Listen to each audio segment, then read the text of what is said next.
સુરતના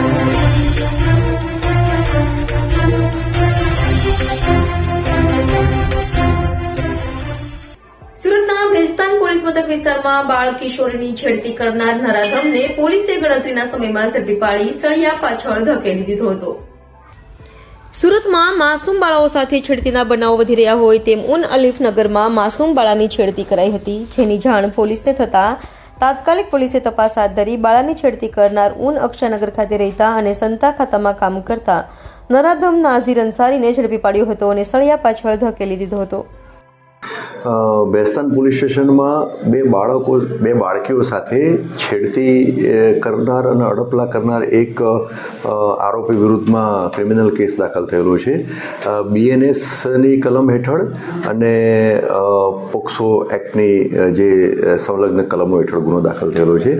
આ બનાવની વિગત એવી છે કે ભેસ્તાન પોલીસ સ્ટેશન વિસ્તારમાં ઉનપાટિયા વિસ્તાર છે, એમાં આ જે બાળકીઓ જે છે એમના પેરેન્ટ્સ સાથે ત્યાં રહે છે અને એ ઘરના આગળના પેસેજમાં બાળકીઓ અને બીજા નાના બાળકો હતા, બધા રમતા હતા.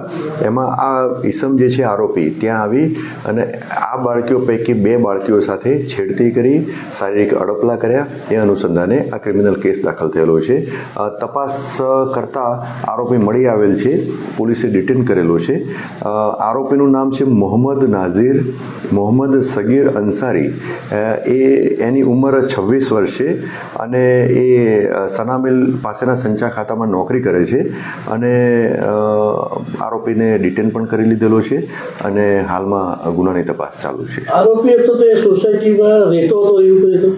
ના, એ આરોપી એ સોસાયટીમાં નહોતો રહેતો, બીજી જગ્યાએ રહે છે, પરંતુ ત્યાં આવેલો હતો અને આ બાળકીઓ રમતી હતી અને એમની સાથે અડપલા કર્યા અને આ જે બનાવ જે છે એ CCTV કેમેરામાં પણ આમાં કેદ થયેલું છે. બાળકીના પરિવારવાળાને ક્યાં જઈને પોલીસમાં કઈ રજા થાય? બાળકીના પરિવારજનોને ખ્યાલ આવ્યો એટલે એમને CCTV કેમેરા ચેક કર્યા. CCTV કેમેરા ચેક કર્યા પછી બાળકીઓને પૂછ્યું એટલે બાળકીઓએ કહ્યું કે આ અંકલ જે છે અમારી સાથે આ રીતના શારીરિક અડપલા અને છેડતી કરી છે. એ અનુસંધાને પોલીસ સ્ટેશનમાં મેટર પહોંચી અને પછી ફરિયાદ દાખલ કરવામાં આવી.